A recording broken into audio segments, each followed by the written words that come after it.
And we are live. Content provided at the event is for general information only, not intended to provide specific advice or recommendations for any individual. Any performance reference is historical and no guarantee of future results. All indices are unmanaged, may not be invested into directly, and economic forecasts set forth in the event may not develop as predicted. There can be no guarantee that any strategy will be successful. These thoughts and opinions are those of Gimbal Financial and do not represent the views of LPL Financial. Securities are offered through LPL Financial, member FINRA and SIPC, and investment advice is offered through Gimbal Financial, registered investment advisor, separate entity from LPL Financial. Good morning. Nice work. One of these days I'll do it blindfolded. That's it's just impressive. I don't know. I can't read quickly to begin with, let alone in front of other people. Well, we've been doing this for, I think we've reached our, maybe surpassed our 70th webinar. Wow. I'll have to look for sure and get back to you, but we've been doing this for many weeks. Hopefully it's really proven to those who join us to be helpful in their thought process, helping them create some kind of opinions of their own so they're not forced into our opinions, but just an opportunity for them to see the world maybe in a better way. I agree. Not that we're right all the time, no. but hopefully we can provide some better thoughts. I like what I'm seeing from the seat again this week. I could get used to this. Doug, we still miss you, but I could get used to it. He's going to Music City, isn't he? Is that where he's off to? Oh yeah, Nashville, Tennessee. All right. All right. I was thinking we'd start off with our friend Arick, our new team member yet again. Hello, Arick. Hello. I was thinking you could share some of your attainments that you've learned during week 2 of being employed with Gimbal Financial. Arick's attainments, take it away.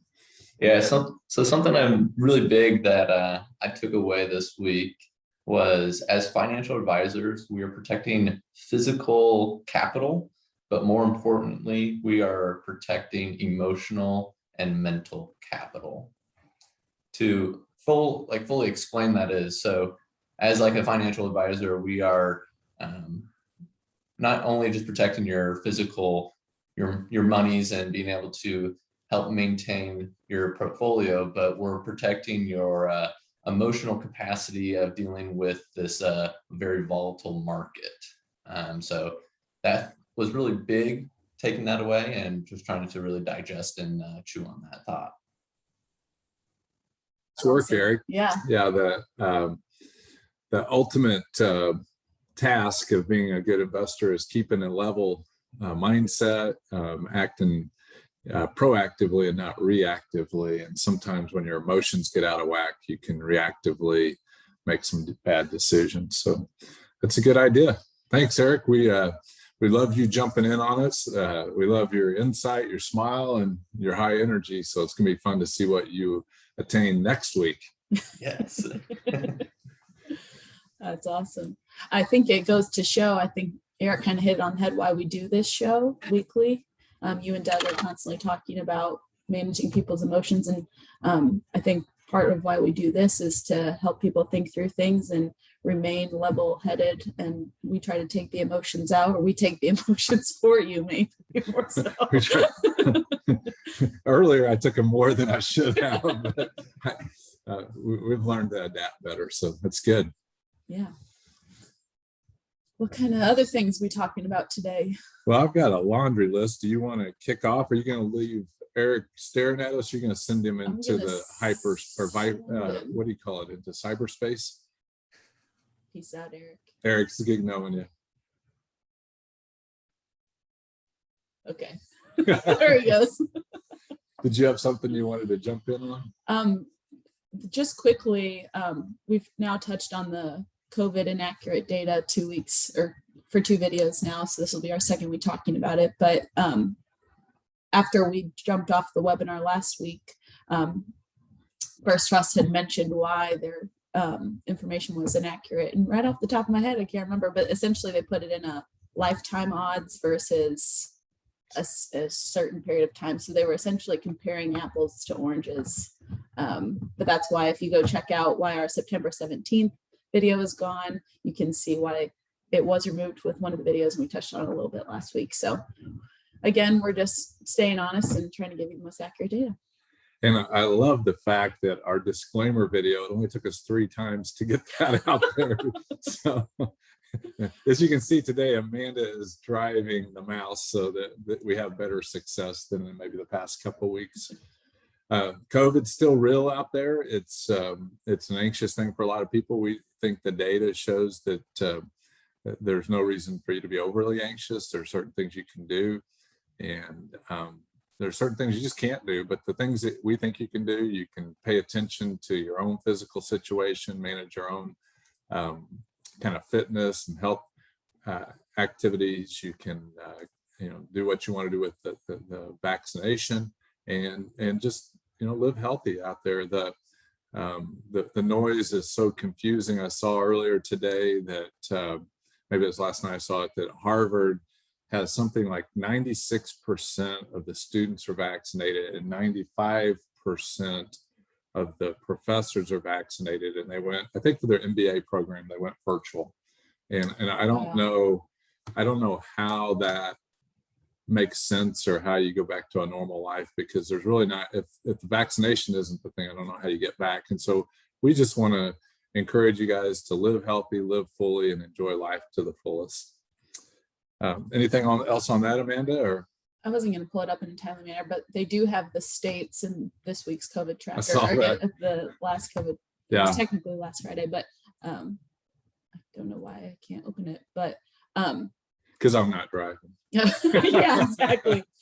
Right there. Aha, there we go. Well, It's not cooperating.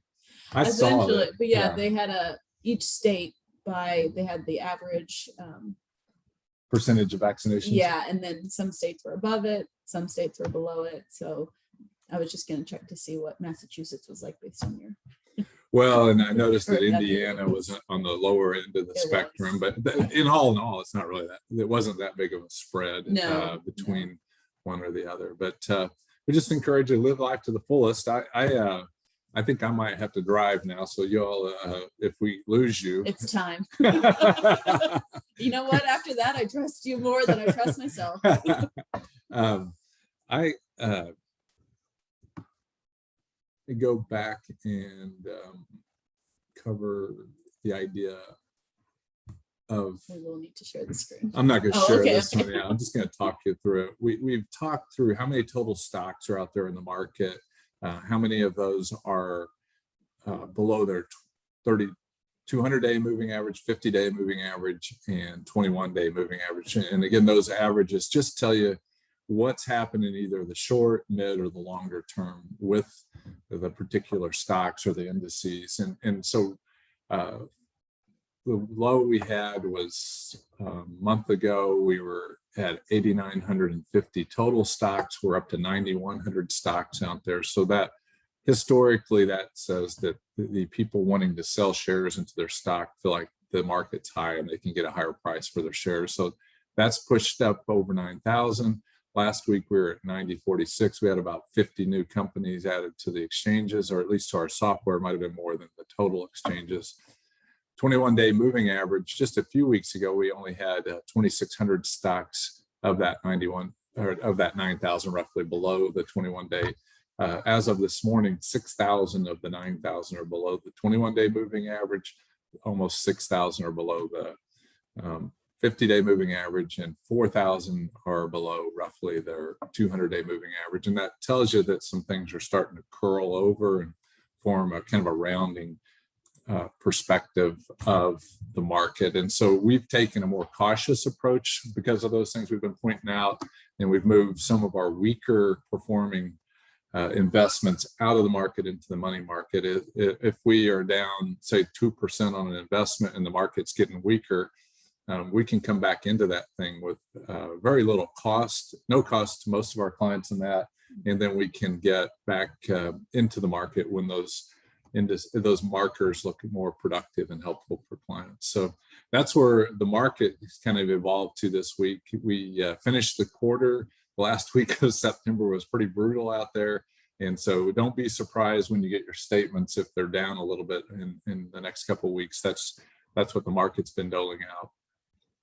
The second thing I want to point out was a group of stocks to kind of give you a flavor. This group is called the FAANG stocks. We've talked about those before. It's Facebook, Apple, Amazon, Netflix, and Google. And I thought I'd just show you what those charts look like.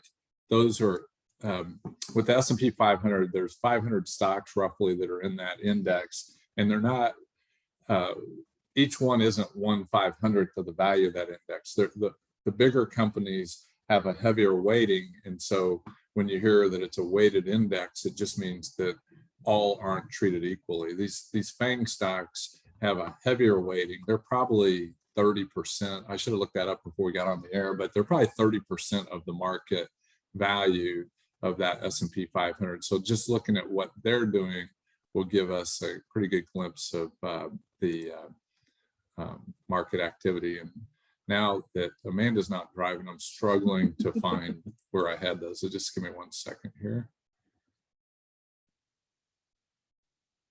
Did you have it up? No. Here we go. Oh, found it. All right. Now I share. Where's my share screen? All right, here we go, folks. Here is, let me go back to yesterday just to show how we finished the quarter on these stocks. So it's historical data on these, not live data. So the 21-day moving average is this green line, the 50-day is the red, and the 200-day is the black.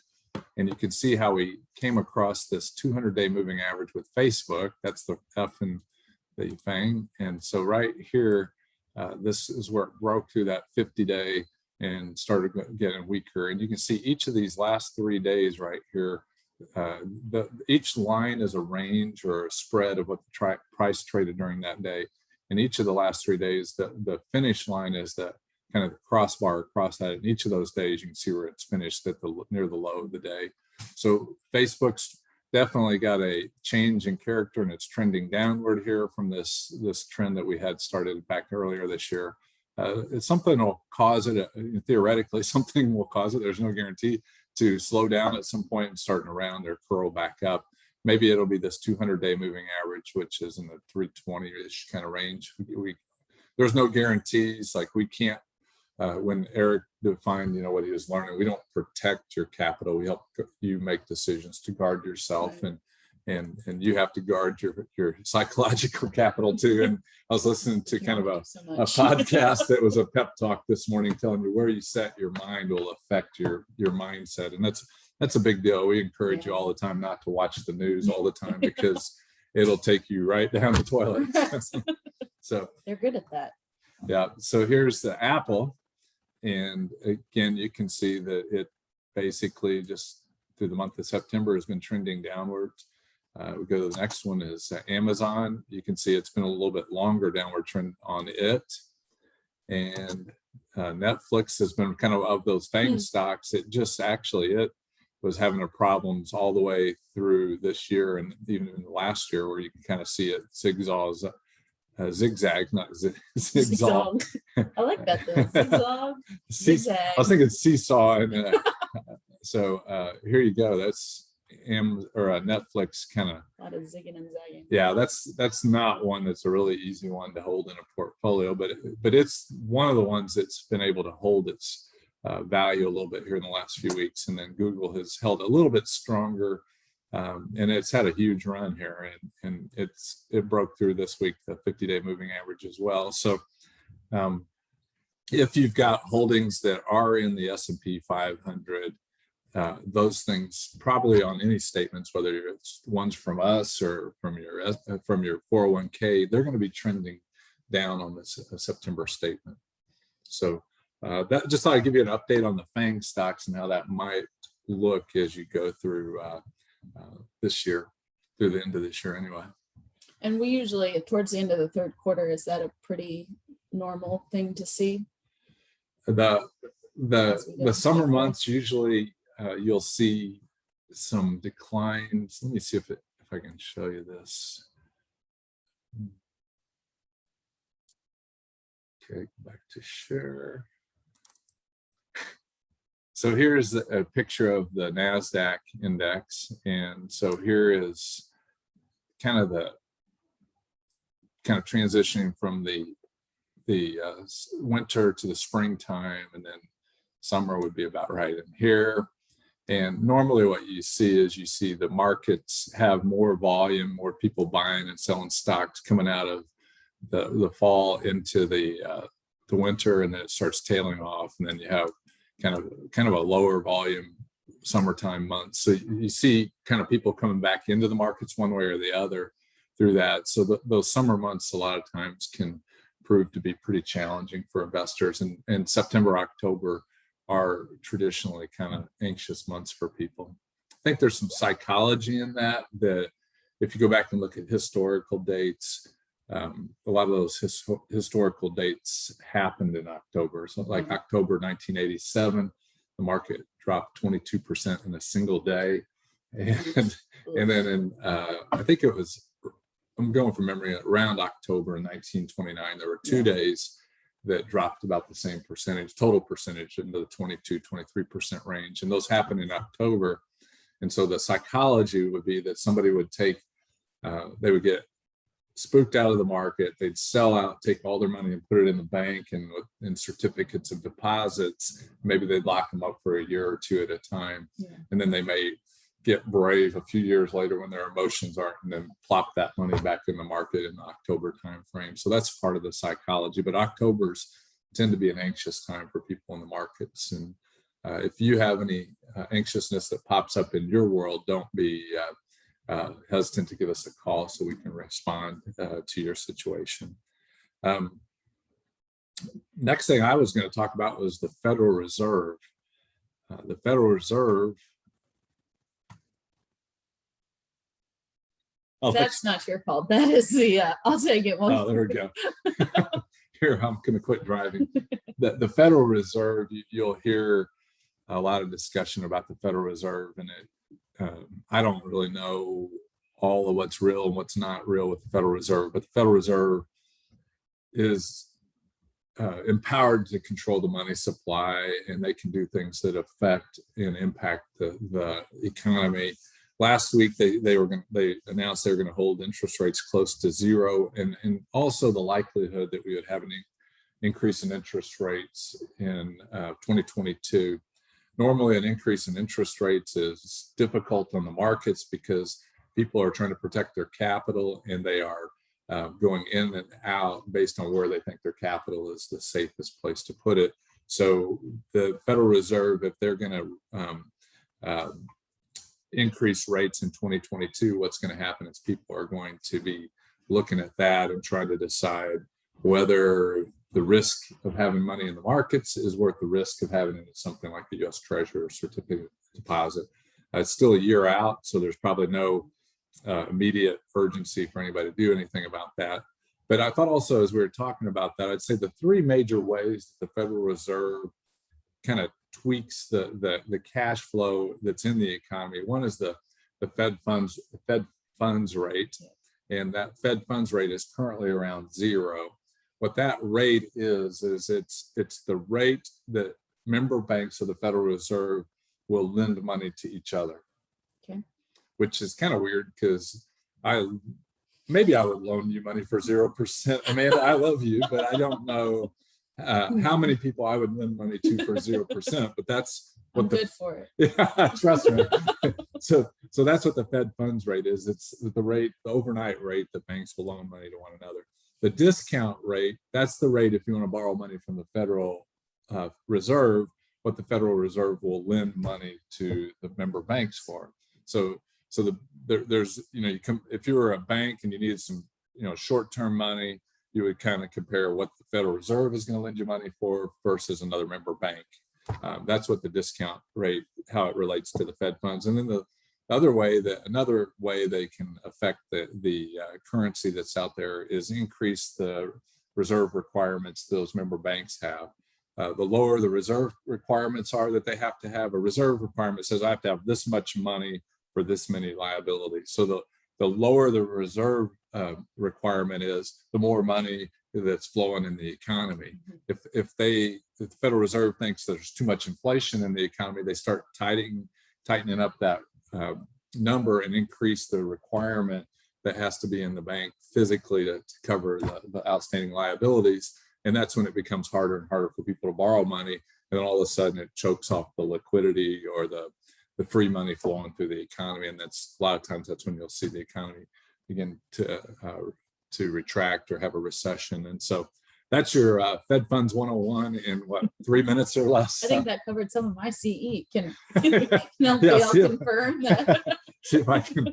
So anyway, the Federal Reserve impacts the economy significantly, not by their creativity, but just by them twisting dials. And I'm not a big Fed Funds fan. I think the economy is healthy enough that it can take care of itself, but evidently a lot of other people think differently than I do. So, people in power. Yeah, I think everybody's intelligent enough to know who they're going to loan money to, and banks historically make bad decisions, and they've failed historically, and that just lets individuals make decisions on where they're personally willing to take risk, and the riskier banks tend to go out of business over time, and the less risky ones stay in business, and that's the way things spin.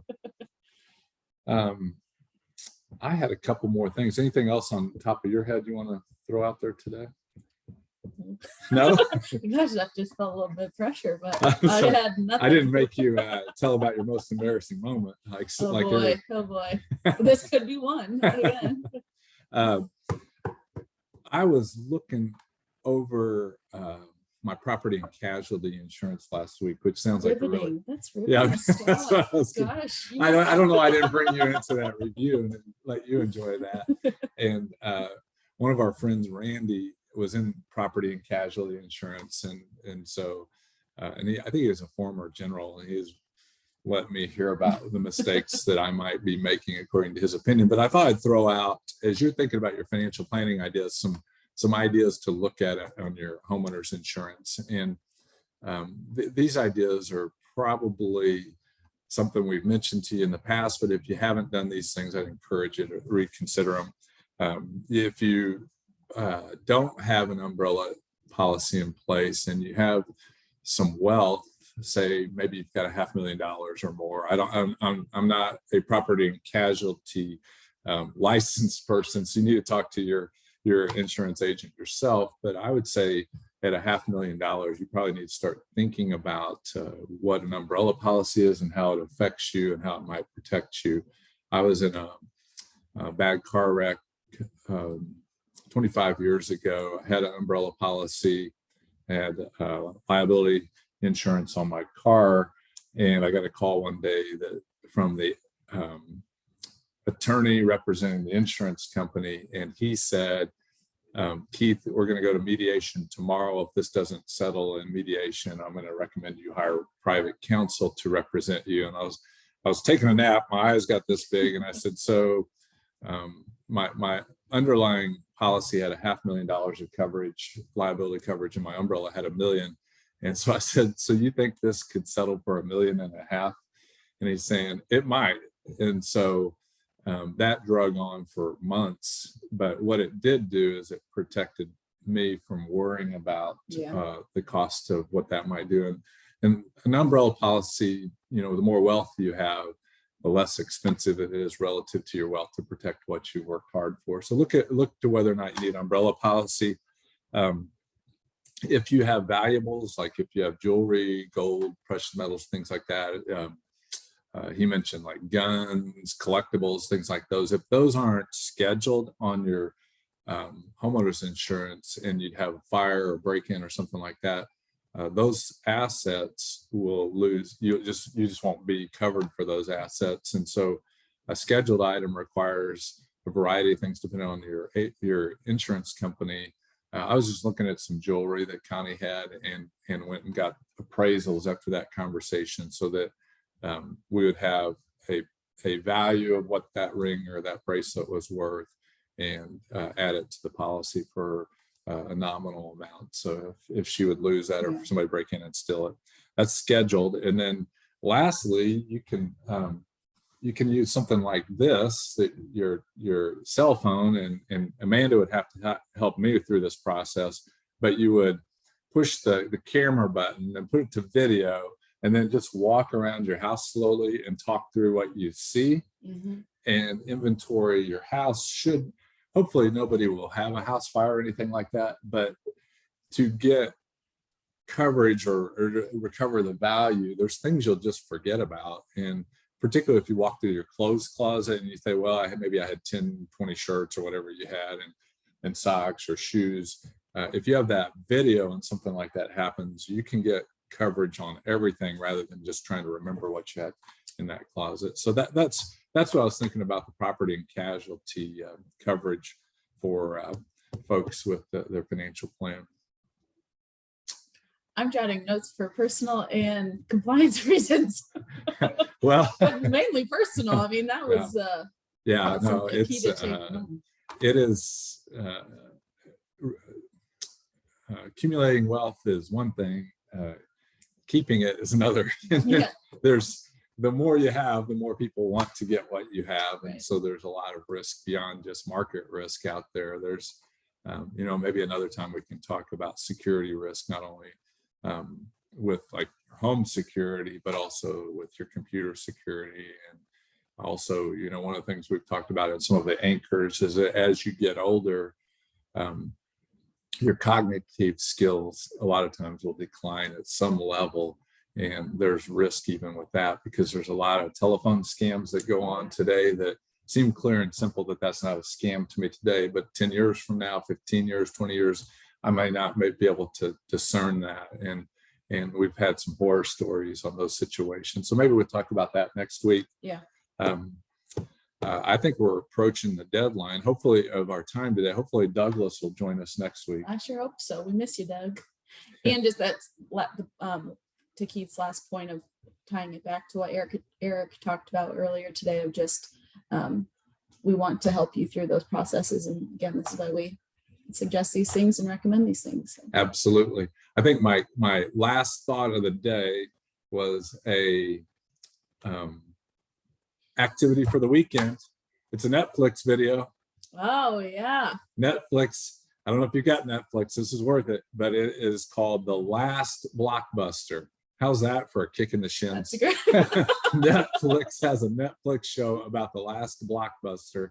There were at the peak over 9,000 Blockbuster stores, and now they're down to one Blockbuster store. And the video gives an opinion of how it got to that situation.